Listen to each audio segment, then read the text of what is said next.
90 அந்த சார்ந்த கால பகுதியில பிறந்திருப்பீங்க. இப்ப 2000 2024ஆம் ஆண்டு இருக்கீங்க. அப்போது வாழ்ந்த எங்களுடைய மக்களுடைய கலாச்சாரத்திற்கும் இப்ப இருக்கிறதுக்கும் நீங்க எது அதுல குறைஞ்சதா பாக்குறீங்க? கலாச்சாரம் என்ற சொல்ல விட நாங்க பண்பாடு என்ற சொல்ல நாங்கள் பாவிக்க வேணும். பண்படுத்தல் அந்த அந்த சமூகத்தை பண்படுத்தப்பட்ட ஒரு சமூகம் என்றது. பண்பாடுன்றது அன்று என்ன இருந்துச்சு, ஒரு கூட்டு சமூகம். ஒரு கூட்டாக ஒருத்தருக்கு ஒரு கவலை வந்துச்சுண்டா இன்னொருத்தர் பகிர்ற மாதிரிக்கும், ஒரு ஆளு கொண்டு ஒரு உதவி வேணும்னு சொன்னா ஒட்டுமொத்த சமூகமும் சேர்ந்து நின்ற காலம் தான் அது. அப்ப சின்னவர்களுக்கும் அது அந்த பெரியாக்களை பார்க்கக்குள்ள அதுதான் புரிஞ்சுது.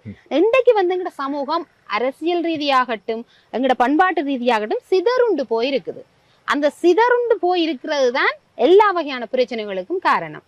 அவ சிதறுண்டாமல் இன்றைக்கு ஒரு பண்பாடு கட்டி எழுப்பப்பட வேணும். இன்றைக்கு முக்கியமான விஷயம் என்னன்னா, இன்றைக்கு இளைஞர்கள்ட்ட நாங்கள் பாசிட்டிவா பார்க்க வேண்டிய விஷயம் அவர்களின் ஆற்றல், அவர்கள் எப்படியோ தங்களை வெளிக்கொணரணும் மட்டும் நினைக்கணும்.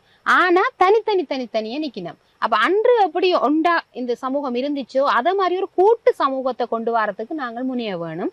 அதன் மூலம் ஒரு பண்பாடு கட்டி எழுப்பப்பட வேணும்.